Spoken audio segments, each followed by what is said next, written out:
अरे राम राम राम राम। कितनी जोर की बारिश हो रही है। 2 दिनों से यह बारिश तो रुकने का नाम ही नहीं ले रही है।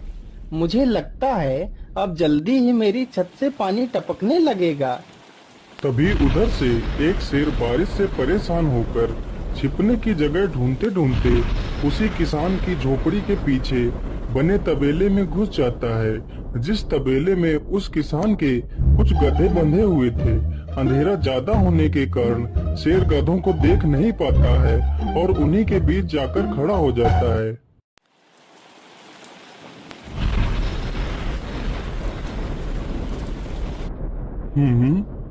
यहाँ से तो किसी मनुष्य की आवाज आ रही है।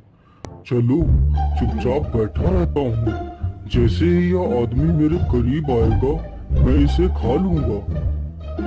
हाय हाय हाय, यह बारिश कब रुकेगी? ऊपर से यह टपका भी आ गया। अब मैं क्या करूं? इस टपके से कैसे बचूं? इतना तो डर मुझे शेर और बाघ से भी नहीं लगता है, जितना डर मुझे इस टपके से लगता है। अरे यह टपका कौन है? मुझे लगता है यह टपका तो मुझसे भी ज्यादा खतरनाक है। तभी तो यह आदमी शेर और बाघ से ज्यादा इस टपके से डर रहा है। चलो जल्दी से मैं यहाँ से निकल लेता हूँ, नहीं तो कहीं टपका ने मुझे देख लिया तो मेरी खैर नहीं। ओहो, अब मैं इस टपका से कैसे बचूं? चलो जल्दी से मैं अपनी मौसी के घर चला जाता हूँ।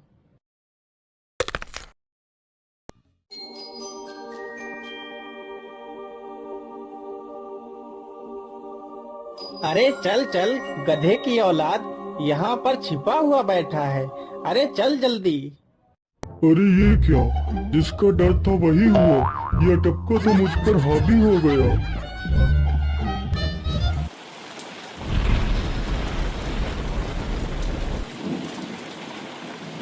कैसे बचूं? कैसे बचूं?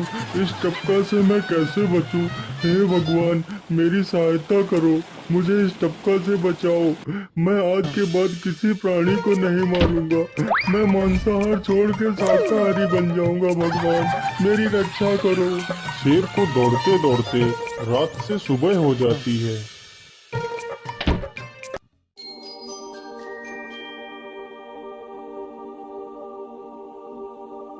अरे देखो देखो, यह तो शेर की सवारी कर रहा है। अरे हाँ, सच में ये तो शेर की सवारी कर रहा है। इसे तो डर भी नहीं लगता है। अरे उधर तो देखो जरा, यह आदमी कितना बहादुर है। यह आदमी शेर की सवारी कर रहा है। जिस शेर को देखकर हमारी धोती आगे से गीली और पीछे से पीली हो जाती है, यह तो उसकी सवारी कर रहा है। ये गांव के लोग भी ना पागल हो गए हैं, जो इस गधे को शेर। अरे बाप रे, यह तो सच में एक शेर है। हे भगवान मेरी रक्षा करो, शेर तो मुझे खा ही जाएगा। राम राम राम राम राम, अब क्या होगा? इस शेर से कैसे बचूं? अरे यह तो एक बरगद का पेड़ है। यही अच्छा मौका है, जल्दी से इस बरगद की जड़ पकड़कर ऊपर चढ़ जाता हूँ।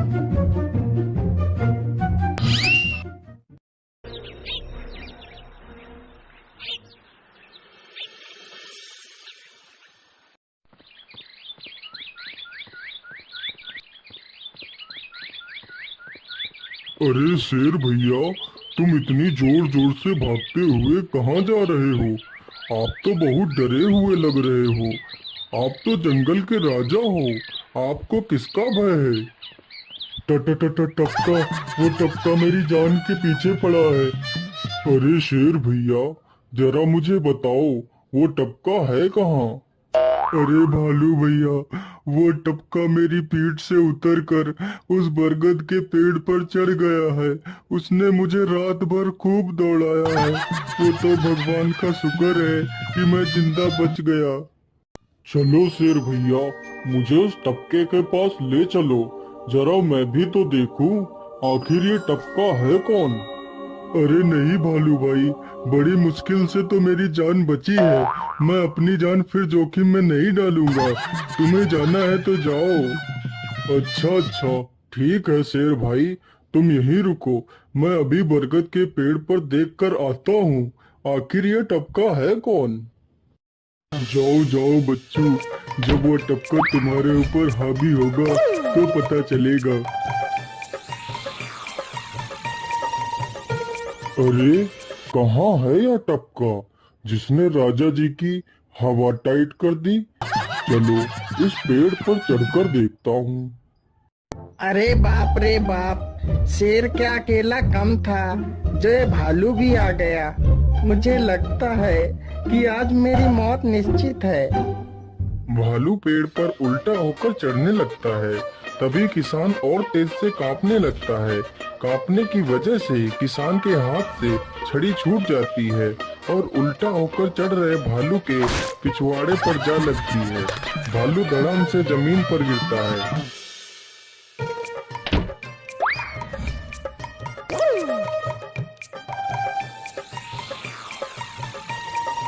मुझे लगता है अब शेर और भालू दोनों भाग गए हैं। चलो अब जल्दी से यहाँ से निकल लेता हूँ। सारे राज्य में यह बात फैल गई कि हरिया किसान बहुत ही बहादुर है और वह शेर की सवारी कर लेता है। धीरे धीरे यह बात राजा तक पहुँच गई।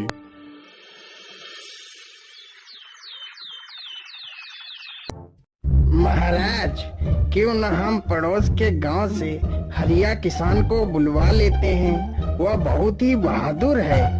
उसके बहादुरी के चर्चे तो पूरे राज्य में हैं। मुझे पूरा विश्वास है वह इस काम को जरूर कर सकता है। वह इस दुष्ट शेर को जरूर पकड़ लेगा। सैनिकों, हरिया किसान को आदर पूर्वक हमारे दरबार में पेश किया जाए। महाराज, आपने हमें याद किया। बताइए क्या बात है। मालिक, हमसे कोई भूल हो गई क्या मालिक? नहीं नहीं हरिया, तुमसे कोई गलती नहीं हुई है। यह कुछ लोग पड़ोस के गांव से आए हैं। इनका कहना है कि इनके गांव में कोई दुष्ट शेर आ गया है जो इनके पशुओं को उठाकर ले जाता है और उन्हें मारकर खा जाता है। हमने तुम्हारी बहादुरी के बहुत सारे किस्से सुने हैं। तुम बहुत ही बहादुर हो, इसलिए मैं तुम्हें उस शेर को पकड़ने की ये जिम्मेदारी सौंपता हूँ। अरे बाप रे बाप, उस बार तो मैं शेर के हाथों बच गया था, लेकिन इस बार मैं नहीं बचूंगा।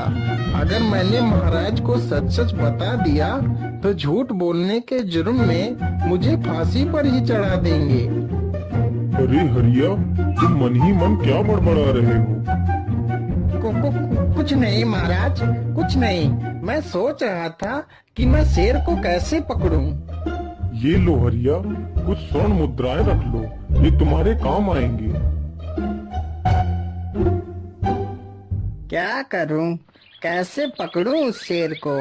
ये महाराज ने भी मुझे कैसी दुविधा में डाल दिया है। क्या करूं, क्या करूं? हाँ, मिल गया। फिर हरिया बाजार से एक रस्सी और एक जाल तथा एक बकरी खरीद कर लाता है। चलो जल्दी से, मैं यहाँ पर एक गड्ढा खोद देता हूँ।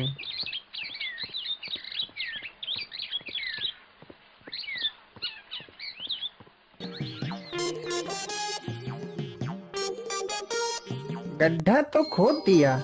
चलो अब जल्दी से इस बकरी को रस्सी से बांध देता हूँ।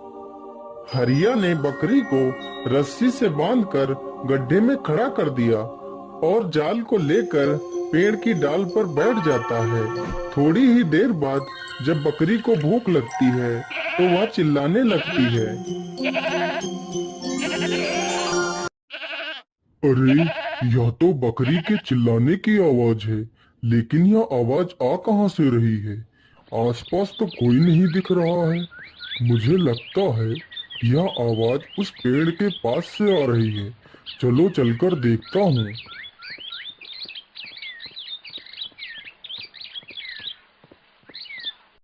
अरे वाह, आज तो शिकार मेरे पास खुद चलकर आ गया। शेर तुरंत ही बिना देर किए हुए गड्ढे में छलांग लगा देता है। तभी किसान तुरंत ही बकरी को ऊपर खींच लेता है और जाल को गड्ढे के ऊपर गिरा देता है। शेर गड्ढे में ही फंस जाता है। यह देखकर गांव के सभी लोग बहुत ही खुश हो जाते हैं।